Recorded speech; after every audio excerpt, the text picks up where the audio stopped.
There are many people who have the limitations in their minds, who have lost that fire in their eyes.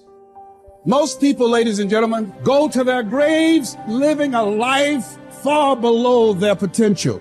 The question is, if you died today, what ideas, what dreams, what talents, what gifts will die with you? You have the ability to do more than you can ever begin to imagine. It's what you create. It's the habit of what you put in your head. See, someone can tell you your whole life you're a piece of crap, and part of you goes, you're full of it, I'm gonna show you. Lots of people have done that. They never bought it. Or someone tell you you're beautiful your whole life, you go, I'm not really beautiful. So what people tell you doesn't matter at all. It's what you stack. It's what you assemble. You need to believe and know that you're one decision, one relationship, one meeting, one book, one thought, one something away from a completely different life. It's an effort play. If you don't have self-confidence, you've never kept the promises you make to yourself.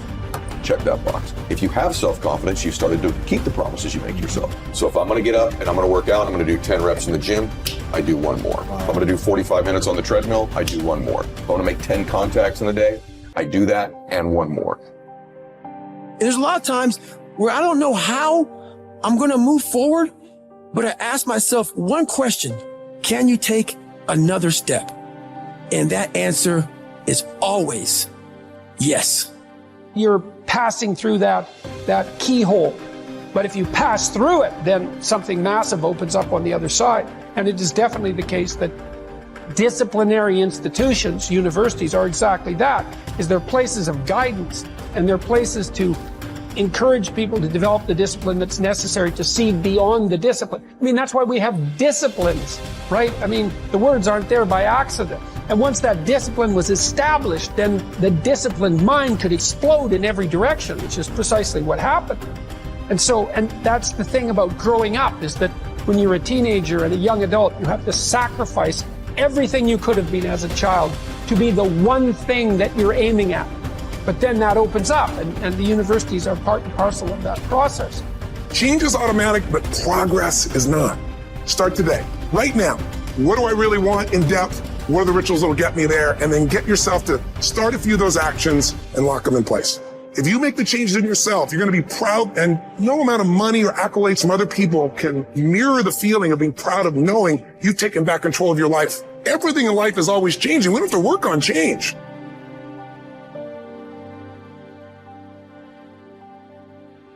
The major key to the good life. Every day in 1,000 different ways, we are trying to improve ourselves by learning how to do things. We spend a lifetime gathering knowledge in classrooms, in textbooks, in experiences. Now, if knowledge is power, if knowledge is the forerunner to success, then why do we fall short of our objectives?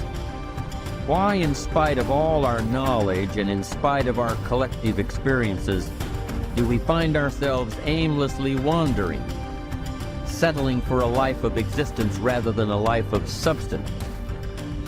There may be many answers to this question. Your answers may be different than your associates or your spouses or your friends. The fundamental answer is the absence of discipline. Applying all that we know. Discipline. Self-discipline. We might add one more word here: consistent. Consistent self-discipline. It doesn't really matter how smart you are or how much you know if you don't use it.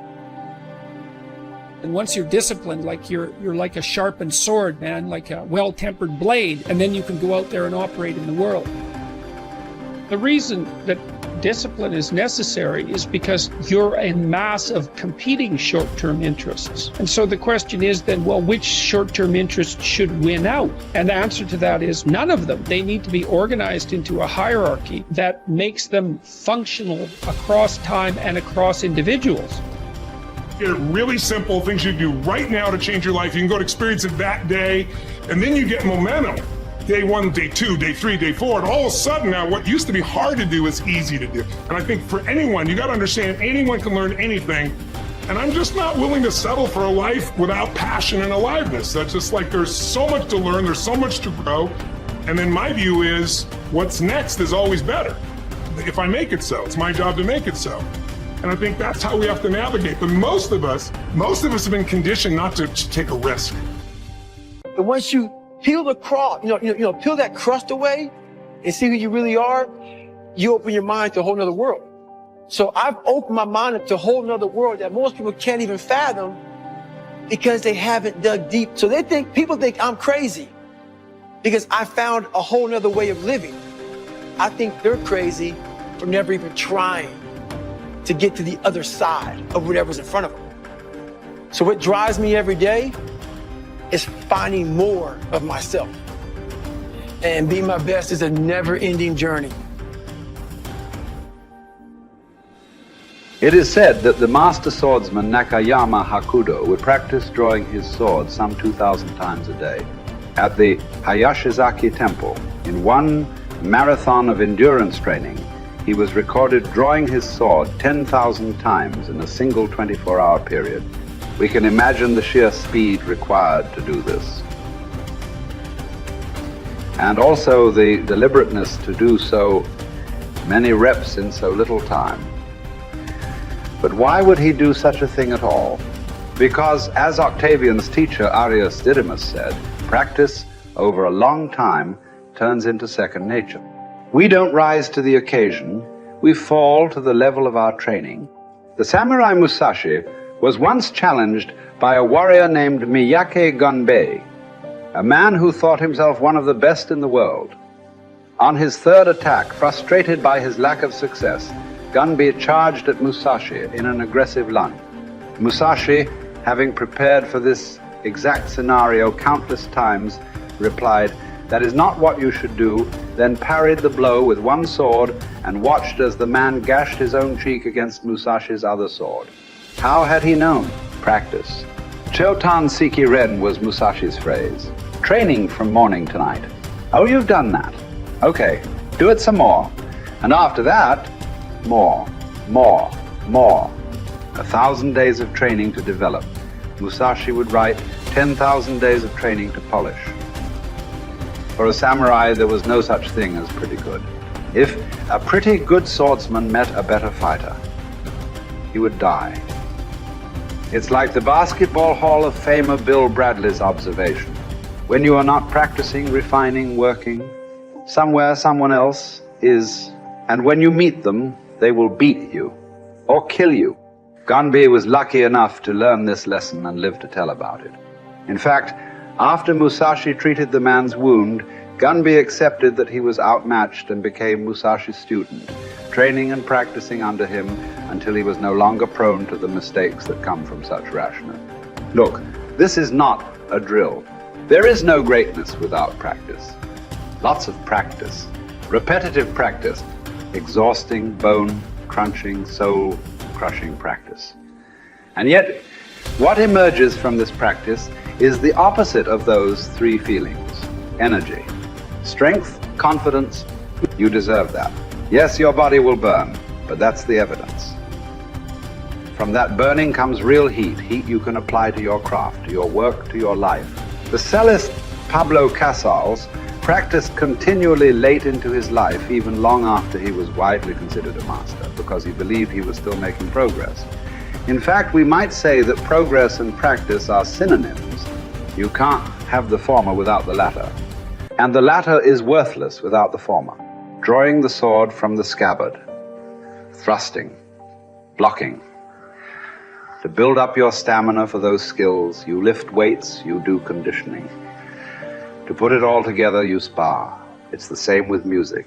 You can jam with other talented musicians. You can put all those sessions together to learn new songs. But before all that, as Casals did, you can simply practice your scales in your bedroom for hours upon hours. What are those scales for you? You better know, and you better be doing them. No matter what you do, practice will make you better. Florence Nightingale wanted young nurses to understand that nursing was an art that required as hard a preparation as any painter or sculptor's work. Churchill spent many evenings practicing his impromptu performances. Only you know what it will look like to train in your art like a samurai, an Olympic athlete, a master in pursuit of excellence. Only you will know what you need to practice from morning until night. what to repeat 10,000 times. It won't be easy, but in that burden is also freedom and confidence. The pleasure of the flow state, the rhythm of second nature, the quiet calmness of knowing that from the practice you'll know exactly what to do when it counts. The pride and the dependability of doing it too.